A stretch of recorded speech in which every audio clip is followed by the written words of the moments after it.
Here we go, back again with the second episode of the new and improved Around the Show Sports podcast. As always, this is your host, Kyle Showalter, and I'm joined to the left, Brandon Mills, and on the right, Christian Hosfeld. Fellas, how we doing tonight? Doing good.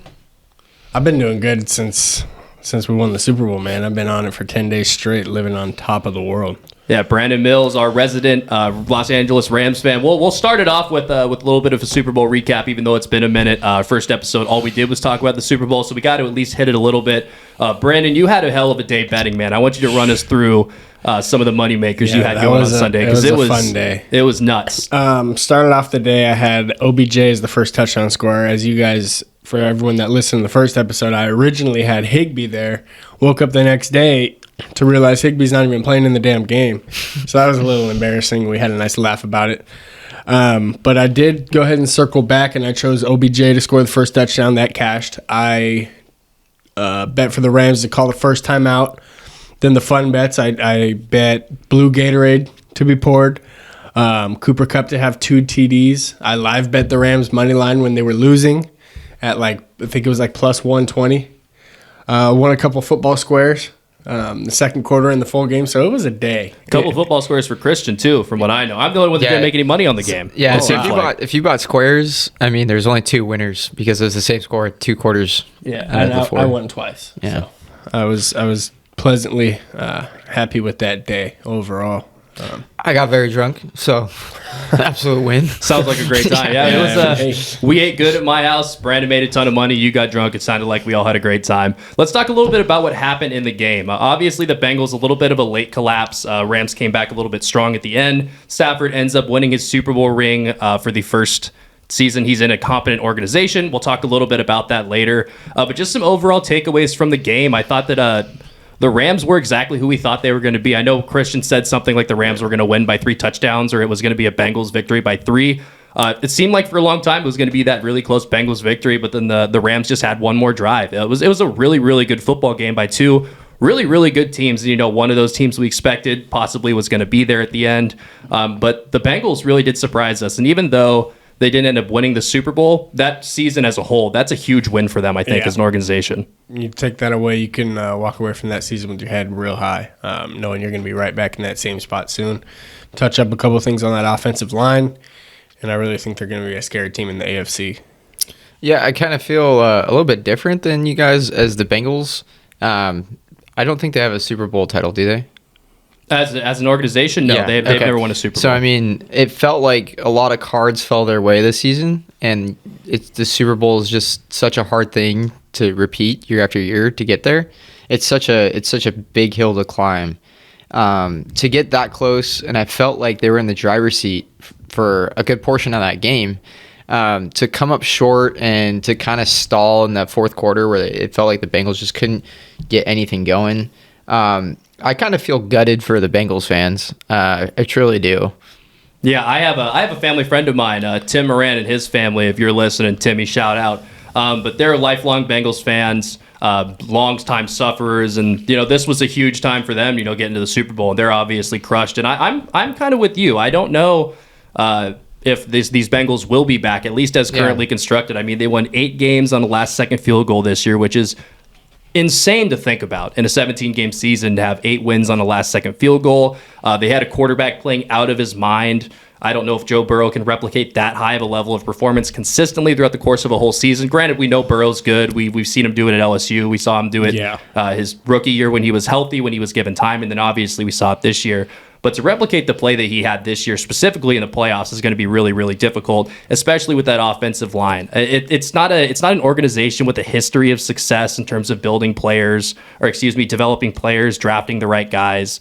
It's definitely going to be interesting out there in Cincinnati, but they definitely, I'm not counting them out completely, and I'm sure we'll talk more about this as the offseason progresses. But the Bengals, it kind of seems like a checkered future. You don't really know what you're going to get. It could be great or it could be really, really bad. We've seen teams have these meteoric rises. Think of the Jaguars back in 2017. Right. Kind of a similar situation, quarterback on a rookie deal, a little bit of a stronger defense, playing with Jalen Ramsey instead of against Jalen Ramsey. But I don't know. I think there's a lot of parallels to be made between those two teams. I think it's definitely something we'll talk more about as the offseason goes on. But Brandon, man, Super Bowl champions, dude. How does it feel? Just I know when the Eagles won, it was for 2-3 weeks I was completely insufferable. How have you been in your personal life? I've been good, a little bit arrogant. Not really. No, I've been just happy. Happy to be a fan. Happy to stick with it. Ever since they were in St. Louis, I was a young buck. Very similar to what the Bengals fans are going through. You just can't seem to get anything going. Can't seem to get anything right. For the team, and then finally, something starts clicking. Back in, what was it, 2016 when we went to the Super Bowl against the Patriots? That would have been 18. Was that 2018? Yeah, sorry. So you saw a little bit of light at the end of the tunnel there, and then all our hopes and dreams come crashing down on us when we score 3 points. So I'm just happy that we finally got the job done. I've always known we've had a good team, good guys, and we finally just found the right group, and we put all our chips on the table, and it worked out. So we kind of mentioned the Bengals' future, kind of up in the air. They had it seemed like a meteoric rise at the end, a really great run at the end of the season, and they kind of rode that momentum through the playoffs. They have young talent. They own their first-round draft pick. Hopefully they can address that offensive line. The Rams are in a completely different situation where they went chips in, they got the title.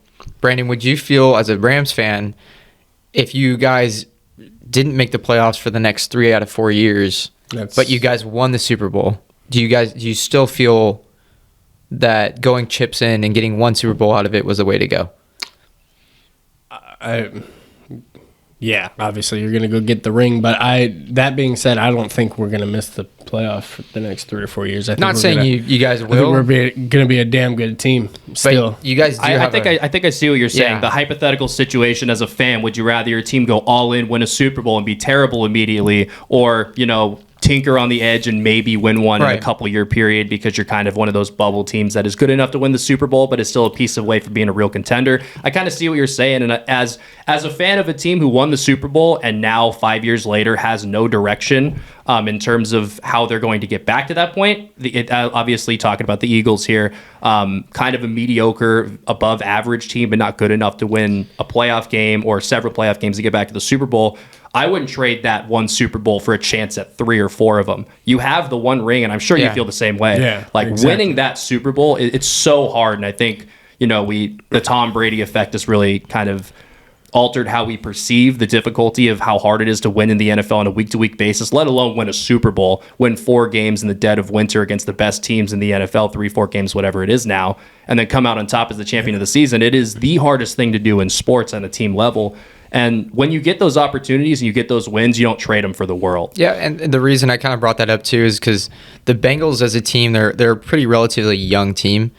The Rams, their roster's getting pretty old. They went all in, chips in. They went and got Stafford. They traded away future picks. There's not first-round picks for, the next 4 years? Something ridiculous. So they can't keep refilling with first-round draft picks. And then they went and traded for Von Miller in the middle of the season. So they Second really round pick for Von Miller. So they kept going like chips in. You have to kind of wonder about their future longevity as a team. They got the Super Bowl win, so does it really matter? Yeah, and I think that's only a question that the Rams themselves are going to be able to answer. Fans, we can debate that, but we're not going to be the ones wearing rings or not wearing rings at the end of the season. At the end of the day, the Rams decided to go all in. They traded for their quarterback, sent away 3 first-round picks, traded for Von Miller, traded for Jalen Ramsey, all these guys, and ends up paying off to the 2021 Super Bowl champions.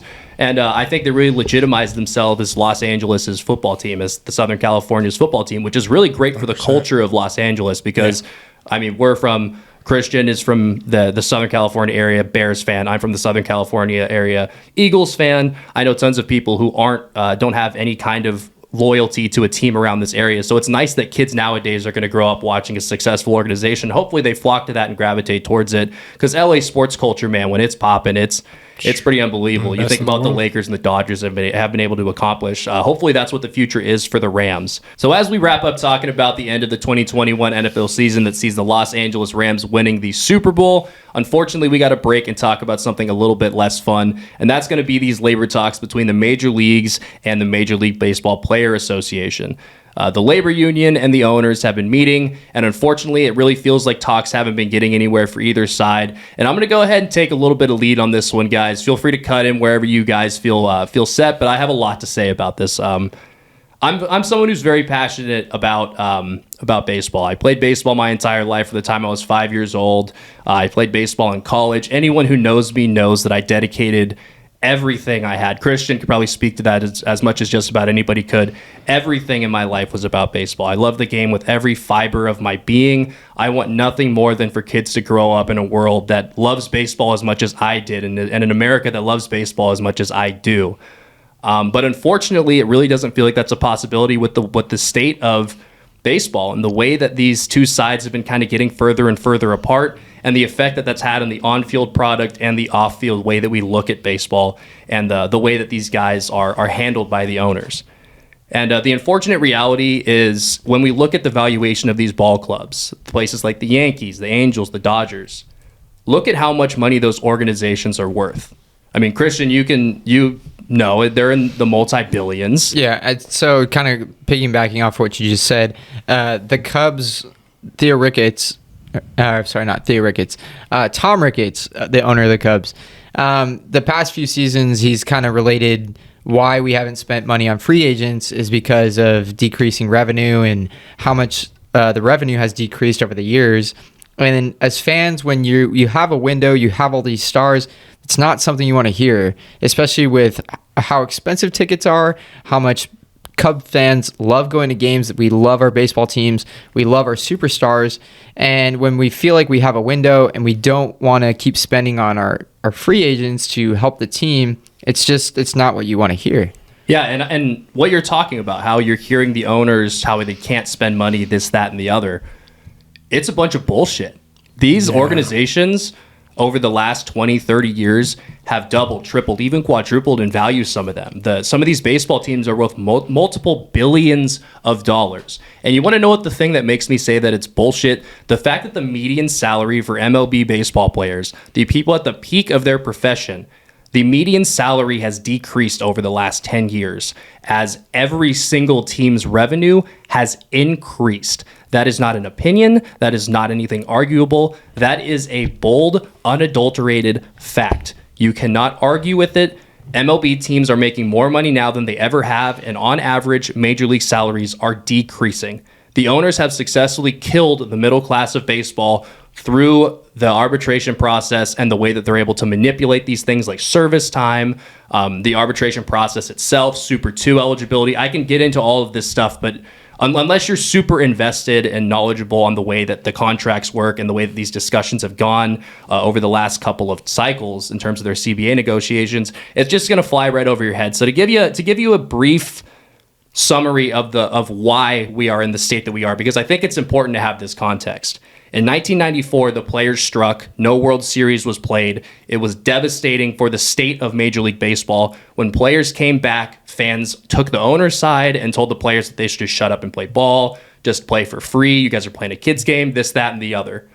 So the owners were able to capitalize on all of that bad blood that fans had towards the players for taking themselves off the field, and were able to just destroy them in labor negotiation after labor negotiation. And now we finally, in the year 2022, have Tony Clark, the head of the MLBPA, has drawn a line in the sand and said, we're done getting pushed around. We are going to take a stand, and that's exactly what they've done.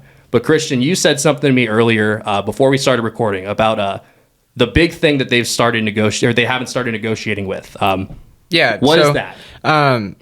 What's crazy is we've been locked out for 2 months at this point? December 2-3 months? 1st was the first day. Okay, so we've so far to this point, we're at the 23rd of February, right? Yep. Yeah, 23rd of February.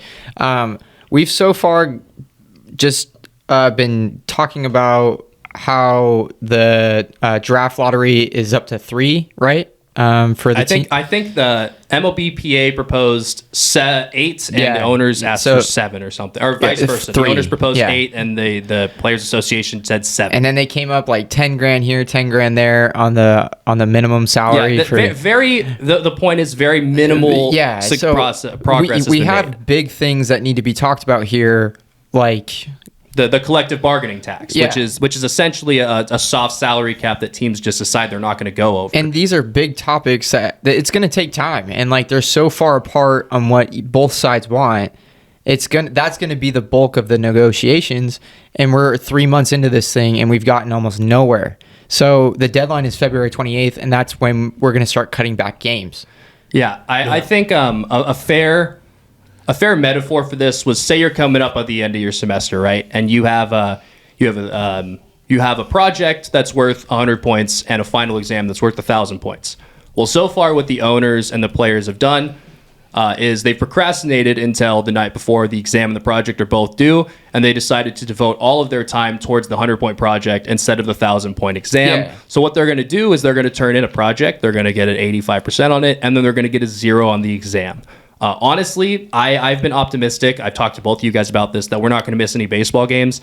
I don't see how there's even a possibility that they play a 162-game season this year. They're just too far apart. The fact that they haven't even started negotiating things like expanded playoffs, the collective bargaining tax, like they haven't even touched those things yet. And we only have 5 days until that real deadline that MLB has drawn a line in the sand and said, if we don't have a deal by now or by this date, we are not going to have a whole full 162. It's almost safe to say there is going to be a shortened season, whether that's 5 games, Yes. whether that's 45, maybe the whole season. Hopefully not the latter, but this is how quickly it can go, because we're coming up on the 28th is literally less than a week away, and we have the bulk of the negotiations to go.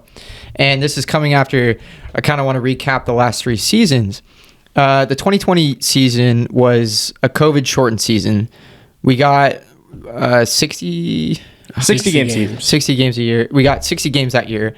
And I mean, as the outside audience, the fans are watching these negotiations happen because they can't figure out the tension between the Players Association and the owners can't figure out certain things of like COVID protocols and what they do and don't want happening at their stadium. We knew what we were getting into when 2021 season finished, was these negotiations that we had to get through. So we had a shortened season then. You had the whole world watching you because it was during the time where there was no other sports happening. So the whole world needs baseball in the time of a COVID season or a COVID time where we're all sitting at our house with nothing to do. We were dying for sports, and us as fans, we got kind of jilted, or we got it taken away from us because they couldn't come to an agreement. So then we have last season, we got a full season, and then it was a great time because it was great to be back at the ballpark. Fans were starting to come back to the stadium. And it was a great season, and it was a great too. season, yeah. So Good many great season. storylines. And it was a great season all around. Congratulations to the Braves. But now we're back to a time where millionaires are arguing with billionaires. And it's just like, when a time like the past decade, it feels like baseball slowly falling off of popularity. The median age for a baseball fan nowadays is in the 50s. It's probably going to get older because the only people that are interested are the people that are getting older. So it feels like in a time where baseball needs to be proactive, they need to be thinking about how to make this game better. Us as fans, we're here to sit and just watch them argue and bicker. And that's just from diehard fanatics like me and you, who we're going to watch pretty much, even if they have a season or don't have a season, we're going to be watching. My fear is for the people that are like younger and they don't have the love that we have. There's more interesting sports for them to be in. Football, basketball's popularity has gone through the roof. I mean, soccer is a worldwide sport. Baseball, it feels like, is just so far behind. And when you really need to have just baseball be on TV to remain in a popularity with other sports, it just feels like they're shooting themselves in the foot time and time and time again. Yeah, and I think this is the last thing we'll say on this before we move on, because we still got a lot that we want to talk about. But I think you hit the nail on the head. For baseball to do what it's doing right now, after the season that it just had, after the season before that it just had, in the decade that it's had in terms of declining popularity, for them to turn around and argue with the players over things that they can definitely afford to do for them is just insane to think about. It's bad business. One of the big things that businesses do, and the reasons why they fail, is because they get too nearsighted. They don't look far enough out in the future. A future in baseball where they continue to neglect the fans and do things the way that they've been doing, it's not going to look good for the league. You have so much momentum and so much goodwill based off the 2021 season. Think about what baseball is right now. It is bigger players, faster players, stronger players. Guys throw harder than they ever have. They run faster than they ever have. And they hit the ball a hell of a lot farther than they ever have outside of the steroid era. It is incredible watching these guys go out and do this on a day-to-day basis. We have young superstars that are a ton of fun. Fernando Tatis Jr., Ronald Acuna, Juan Soto, Vladimir Guerrero Jr., Bo Bichette. You have the established superstars that are a ton of fun. Bryce Harper, Mike Trout, Shohei Ohtani with probably the greatest baseball season we've ever seen. There is so much goodwill being built up by the players, and for the owners to turn around and shut them out after what they have done for the game over the last couple of years is despicable. Yeah. I'm just beside myself at baseball and what they're doing to themselves. It's just I don't have words for it. I don't want to drag this out for too much longer, but I mean, baseball players, they will get paid after the negotiations are over. The billionaires that own the teams, they're going to get paid. The only people that lose really is the fans. Yeah, I'm going to touch on that a little bit too. About 75% of baseball fans don't know what the hell is going on right now. No one's ever looked this deep into the numbers. No one's ever looked this deep into player contracts and just the business side of baseball. So when you're taking the game away from the fans, and 75% of them aren't even interested in paying attention on what's going on in the lockout, you're taking the game away from the people who care, and your fans are everything. If you don't have fans, then what are you? Yeah, and what I was also gonna touch on too, I think football is trying to evolve into an 18-game season. There was a 17-game season this year. It really feels like they want to go all the way through Valentine's Day. Yeah, they're definitely going to 18 games as soon as they can possibly They're expanding their season. I think basketball, it used to be springtime was baseball, and that was where you're starting to get excited about spring. Yeah. Summer's coming, baseball's coming. This is like where you're supposed to be excited about baseball. We're still looking back on football news, which we'll get into later with the whole Aaron Rodgers stuff. But we're more excited about a football season that's ended and a basketball playoffs that's in the horizon that's coming up. Nobody cares about baseball. And it's the only...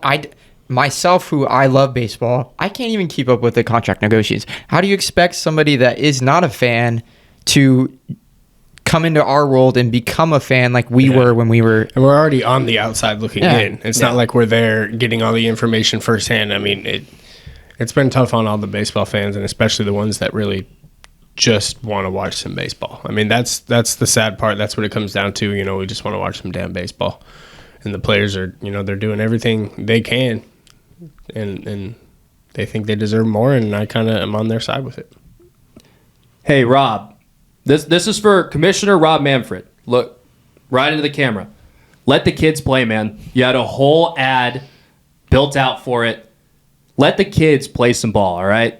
Let's do this. I'm sick and tired of it. We got to move on before I pop a blood vessel. Let's hop over to a little bit more of a fun conversation. Fun depending on how you think about it. Aaron Rodgers had a bit of a interesting conversation with Pat McAfee yesterday on his show, the Pat McAfee Show on YouTube. I love it. Yeah, I'm a little bit on the. I'm a little undecided on it. It was really weird. Starting off by talking about the Instagram post from a couple of nights ago where he posted with like Jordan Love and the other guys in the quarterback room the picture of Randall Cobb and Devontae Adams where he usually stands between them and he wasn't there. Yeah. Wrote out this big emotional message talking about how much everybody there means to him and how much he appreciates the fans and all of this, that, and the other. Really felt like a goodbye to Green Bay almost, or like and then we knew that McAfee was going to have somebody on his show. It was really easy to determine it was going to be Aaron Rodgers. So today really felt like it was going to be a big deal. Obviously recording this on Wednesday the 23rd, going to be airing on Thursday the 24th. So we're talking about today.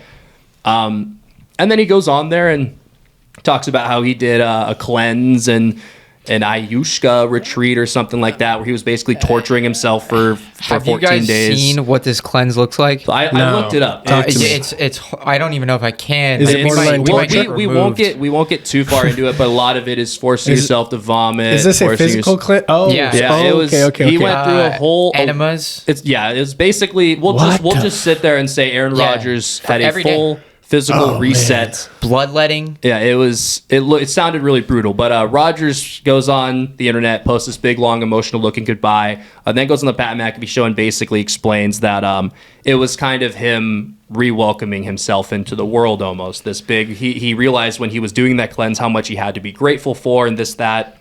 So he went on Instagram and posted that. Now, great. In most cases, I love seeing people do stuff like that. Shout out the people around you, love on your people, all that. Always down for that. But in the situation and the circumstances surrounding Aaron Rodgers, I think he knows exactly what he's doing. 100% he knows what he's doing. Aaron Rodgers, we don't know a lot about him. I think he's the last year we've learned a lot, but I think still there's a lot about the guy that we don't know or truly understand. But we do know that he likes to stir the pot. And he's definitely done that. So we won't dive too much into the Rodgers stuff in terms of that. But I do want to talk about, bless you, Brandon. I do want to talk about where Rodgers is going to end up next year, because it certainly is started to shift a lot more likely that he's going to wind up in Green Bay. But really everything's still in play. Everything's on the table. I would be shocked if he leaves Green Bay. That's how it feels now. If you kind of watched that interview with Pat McAfee, I mean, just the way he was kind of talking about it, he's on good terms with management, with the GM. He's on good terms with the coaching staff. He loves Green Bay fans. And it really seems like this year that they've addressed the communications issues between him and management. So it really feels like anything that Rodgers brought up in the past, it seems like that's getting addressed. And then today we got news that they're kind of clearing some salary cap space. It really feels like they're going to somehow work out a contract extension for him, or maybe pay him the way he deserves to be paid. I would be shocked if he left the Packers. I mean, he certainly was speaking glowingly of the entire organization yesterday, which is something he hasn't done publicly. He's made little comments about Gutekunst, the Packers GM, how their relationship has improved over the course of the season. He's mentioned that on Aaron Rodgers Tuesday on the Pat McAfee show quite a few times. Shouted out how he's put in a lot of work towards their relationship and how much he appreciates that. But yesterday really felt like he was almost gushing about him, which is definitely a far change from last offseason. The cleanse worked. He's just happy. It must have. It's definitely weird to think about a year ago when we were having this conversation. It was much different. Rodgers truly felt like there was no chance he was going to come back. And now a year later, it was back and forth. I feel like it was just back and forth. I feel like it could flip on a dime at any moment. Rodgers is happy. No, Rodgers is leaving. Rodgers is hurt.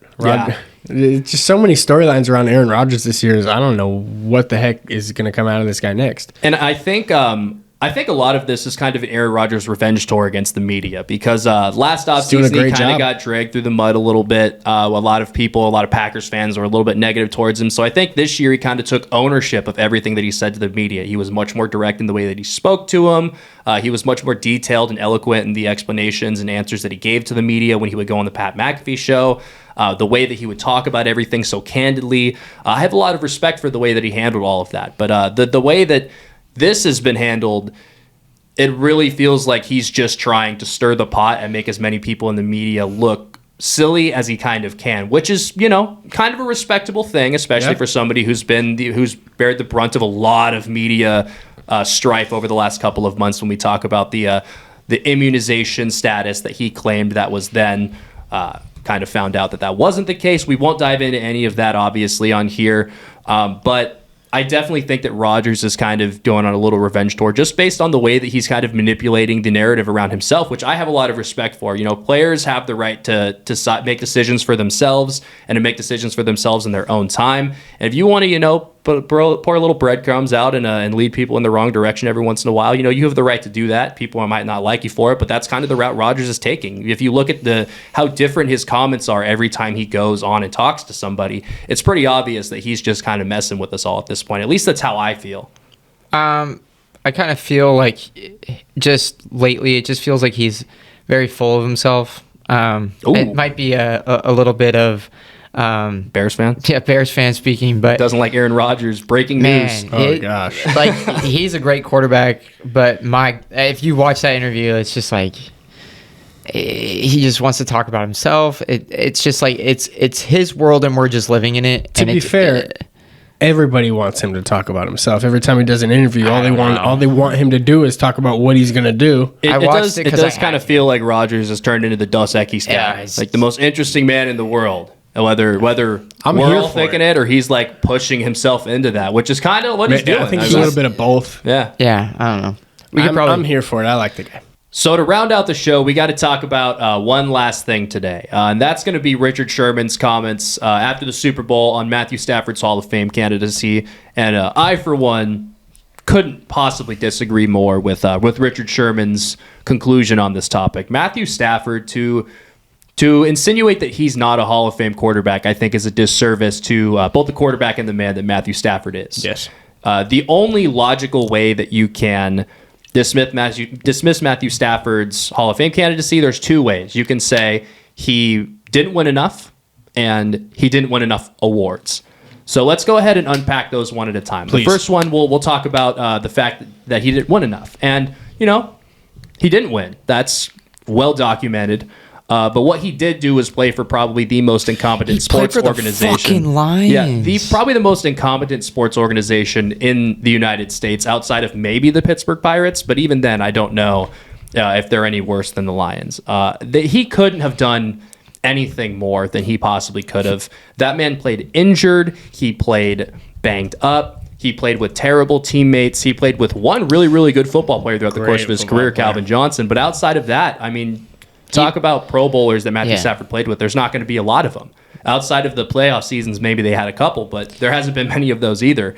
And to insinuate that the guy's not a Hall of Famer because of where he was drafted and where he had to play for so many years is just downright a disservice to the guy and the quarterback and the sport itself. To say that he doesn't deserve to be enshrined in Canton because of that reason. You could say he's not a good enough quarterback. He doesn't have the stats. He doesn't stack up against the other guys. You can think that. That's fine. You're entitled to that opinion.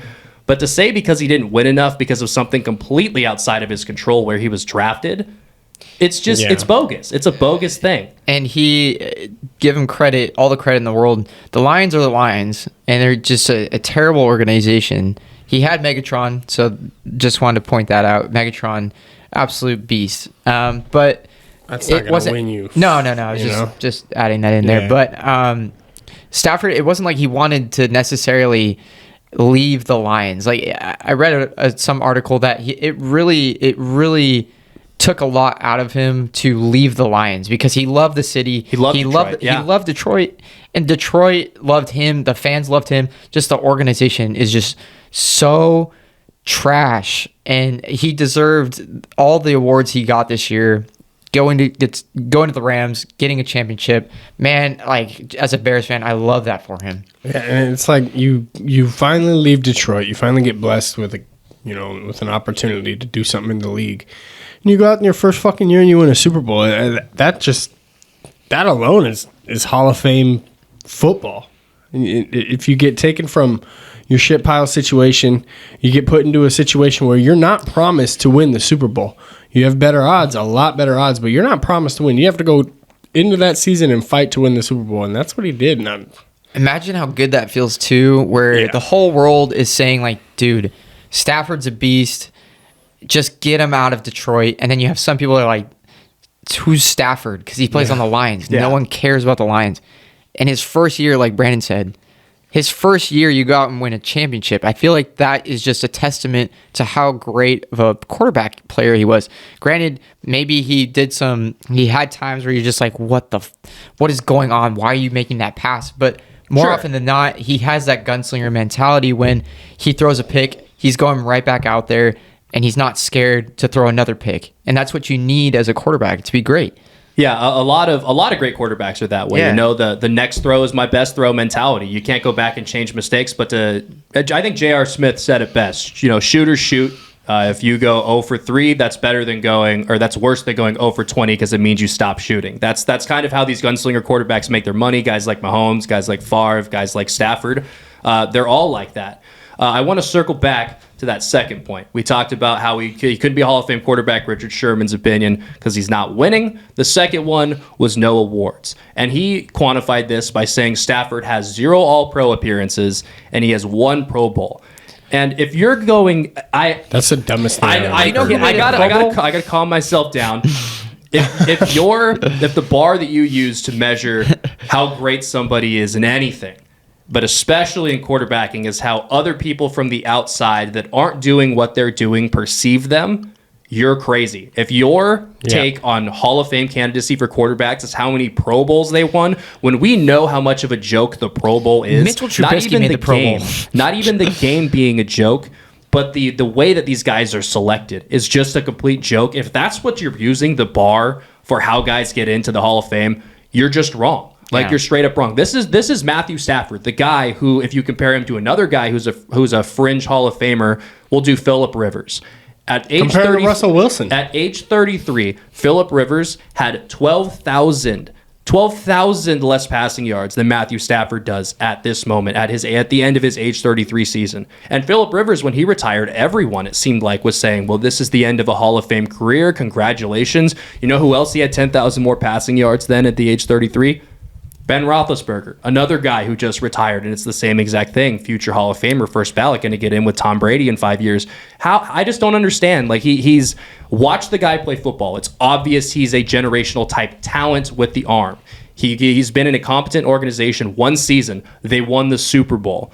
You can't blame a guy for the sins of his brothers and sisters, in this case, his teammates in the organization, the ability to put winning players and pieces and coaches around him, to damn Stafford for the problems and the shortcomings of those around him is just so, it's just so wrong. I can't, as a certified knower of ball and a guy who does this, I just can't, that can't be your reasoning. You can think all the other stuff, like I said, if you don't think he has the numbers, you don't think he's a good enough player, but don't let that be what stops you from thinking Matthew Stafford is a Hall of Famer. I kind of wanted to bring this point up because I've heard this, not that I agree with it, just a talking point.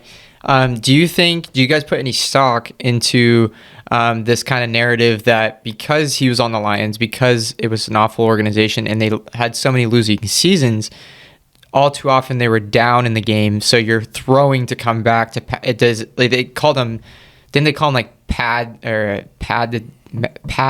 Padford or something like that. I mean, you can make a case for that, but I don't think passing yards are, like, I use passing yards to compare those two guys, and normally passing yards aren't the best metric for stuff like that because a lot of the times guys like Blake Bortles made a living just racking up passing yards in crunch time when if you watched him you knew. That 12,000 passing yards number is a large enough number at the same time in their careers where I feel comfortable making that as a declarative statement. Like, this is a very obvious statement that Matthew Stafford is very, very good at what he does. 12,000 yards through age 33 doesn't just pop up and be a difference between 2 Hall of Fame caliber quarterbacks. That's a huge difference. But to say that, he's just a stat pad or this and that, watch the guy play.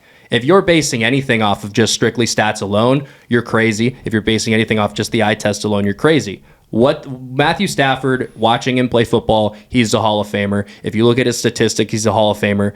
The only thing that says he doesn't is the fact that he hasn't won and he hasn't won any awards. But as we've already kind of talked about, like, it's the organization's fault. It was never Stafford. It was never going to be Stafford.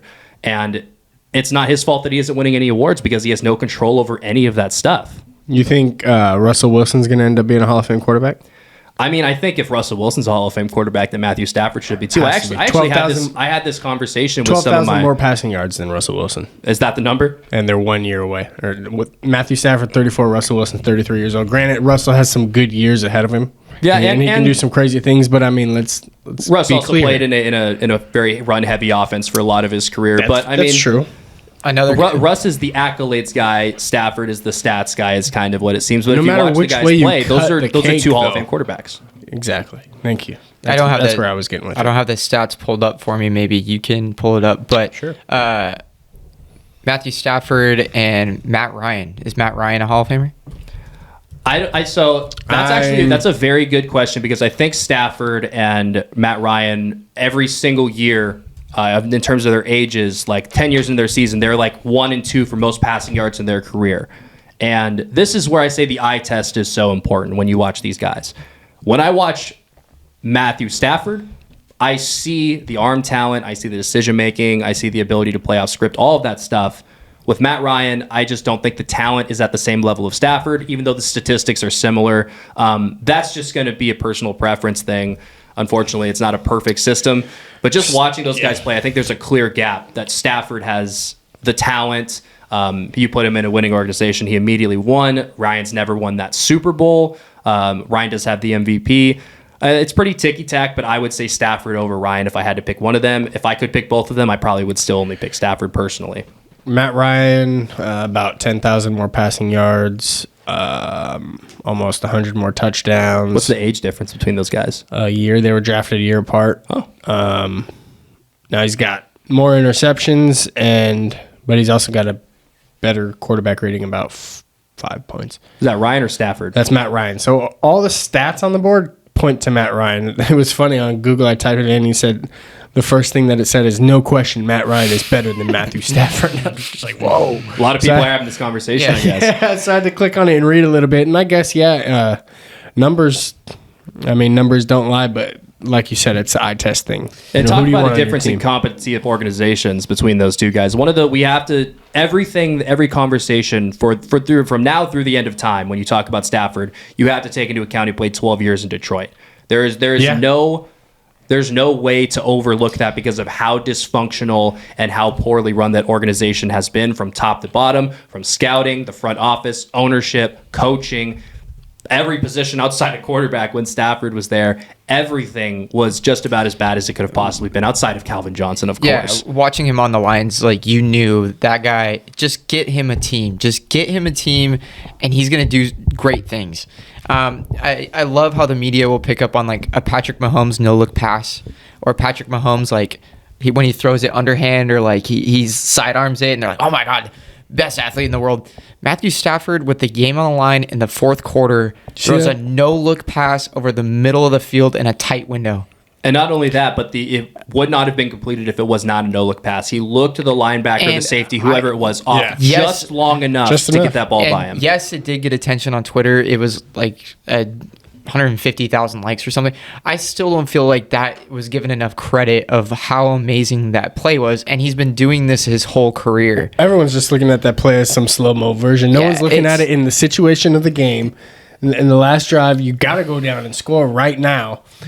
You're taking a step as if you're going to throw it to the one guy, and you just flick it off right past. I forget who the defender was at the time. Was it their safety or middle linebacker? I think it was a middle linebacker. I forget, but it was don't matter. Poetic. He didn't make a play. Yeah, it didn't matter. He wasn't there. Doesn't matter. I think the perfect thing to kind of wrap this whole conversation up is every quarterback that we talk about in terms of these Hall of Fame guys, Patrick Mahomes. You think about the third down play in the Super Bowl against the Niners where he scrambles out to the right, just heaves a ball up, and Tyreek Hill runs under it. They get a first down, they win the game. Tom Brady, you can point out 10 moments from all of the Super Bowls he won.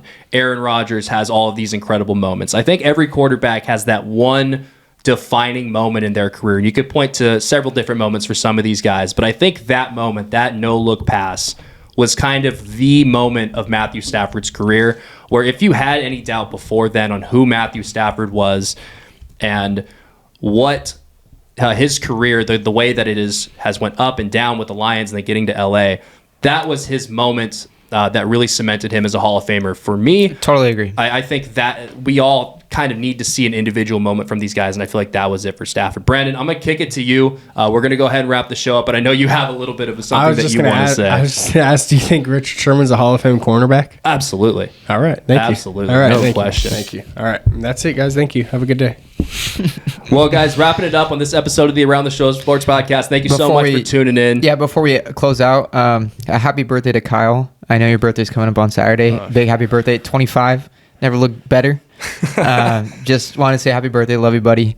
I'm proud of you and everything you've done so far. And I'm excited to see where your career is going, because I feel like anyone that watches the show, they can tell you got the passion, you got the talent to keep doing this. Damn, man, I don't know how to wrap the show up after that, but I can't tell you how much I appreciate that from you and anyone who tunes in. Can't tell you how much I appreciate you guys coming in, listening to the show, whether it's for 5 minutes, 20 minutes, their whole episode. It means the world to me. It means the world to these guys that you come in, let us into your home once a week, whenever it is that you listen. Keep doing it. We love you. We appreciate you. This is the Around the Show Sports Podcast, signing off. Thanks, guys.